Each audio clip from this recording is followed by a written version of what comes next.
Un enseignement sans enjeu. Quels sont les savoirs qu'il importe d'enseigner à l'école? Poser cette question, c'est sous-entendre que tous les savoirs ne se valent pas. Le philosophe Olivier Reboul opposait des savoirs que, portant sur des faits, des savoirs comment, portant sur des savoir-faire, et des savoirs pourquoi, portant sur la compréhension des phénomènes et des événements. Il y a donc des degrés de savoir.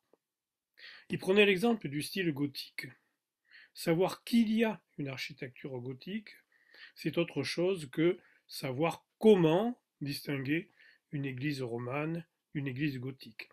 Et c'est encore différent de savoir pourquoi on est passé du roman au gothique, quelles sont les conditions historiques, culturelles, techniques de ce passage. Pour lui, le rôle de l'école était d'intégrer ces trois types de savoir, mais sa spécificité se situait au niveau du pourquoi. Il y a donc des degrés de savoir. On est là sur le plan épistémologique, de la valeur épistémologique des savoirs. Mais la question des enjeux introduit en plus une notion de valeur éthique. Qu'est-ce qui vaut la peine d'être enseigné? Demandait Olivier Reboul encore. Il répondait ce qui libère et ce qui unit.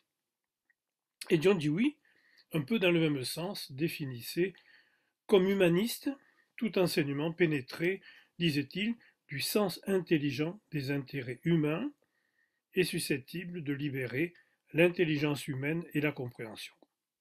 Un enseignement humaniste est donc celui qui transmet des objets de savoir-être ou de savoir-faire, sans les couper de leur horizon de signification humaine.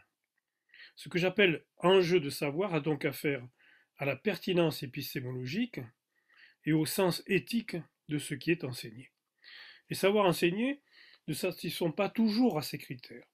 Je voudrais donner l'exemple d'un cours sur le commerce triangulaire par un jeune professeur d'école de 3 ans d'ancienneté au cycle 3. Alors le cours s'appuie sur un manuel. Dans la première partie, intitulée L'essentiel à savoir pour l'enseignant, le manuel évoque le contexte politique et économique du règne de Louis XIV. Il s'agit du partage du monde entre les différents empires coloniaux européens, les Portugais, les Espagnols, les Anglais, puis les Français, depuis le traité de Tordesillas en 1404. La puissance de ces empires repose sur la création et l'exploitation de colonies et la captation des richesses locales, or, argent, épices, etc. Le moteur commercial repose sur la traite négrière. Sous Louis XIV et Colbert, la France va participer activement au commerce triangulaire. Un encart décrit alors le commerce triangulaire, l'échange des marchandises et des esclaves et le trajet entre les grandes villes européennes, les pays d'Afrique et d'Amérique. Dans une deuxième partie, le manuel propose un schéma de cours. Quels sont alors les objectifs de la séquence? Eh bien, faire reconnaître aux élèves l'existence du commerce triangulaire et montrer comment il fonctionne. Expliquer ce fait, c'est-à-dire montrer que l'esclavage est une force de travail qui permet l'exploitation des richesses des colonies. Le manuel propose ensuite une rapide introduction de l'objet de travail, puis un travail de groupe sur les documents, suivi d'une synthèse. Quels sont les documents proposés? 2 cartes, l'une visualisant le voyage triangulaire, l'autre localisant les principales villes européennes où s'effectue ce commerce, Bordeaux, Nantes, Londres, Lisbonne, Barcelone.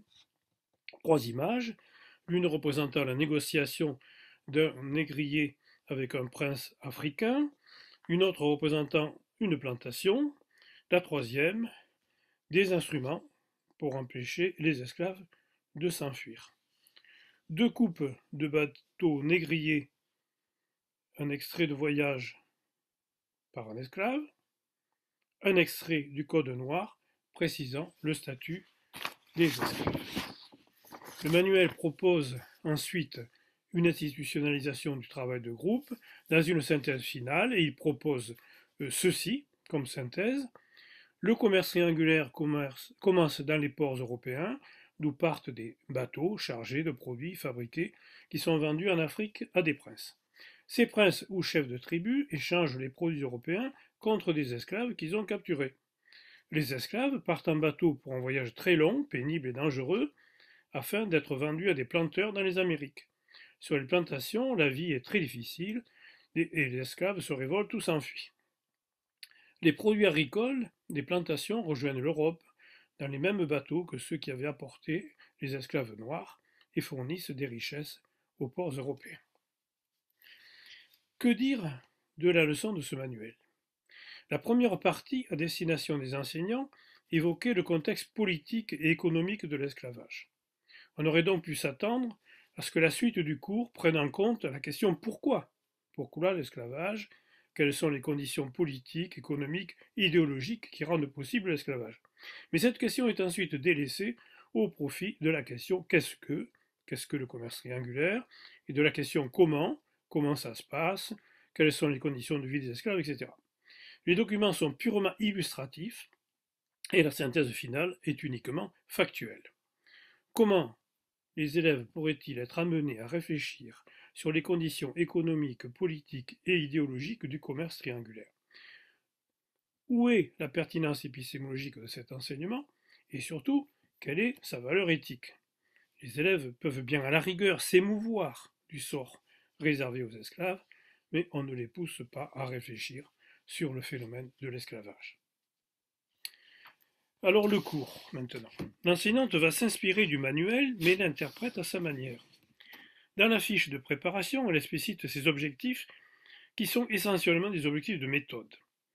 Être capable de comprendre des documents et d'en extraire les informations importantes, être capable de collaborer dans un travail de groupe, être capable de faire une présentation orale du travail de groupe. Dans la préparation, aucune évocation n'est faite du contexte politique et économique de l'esclavage.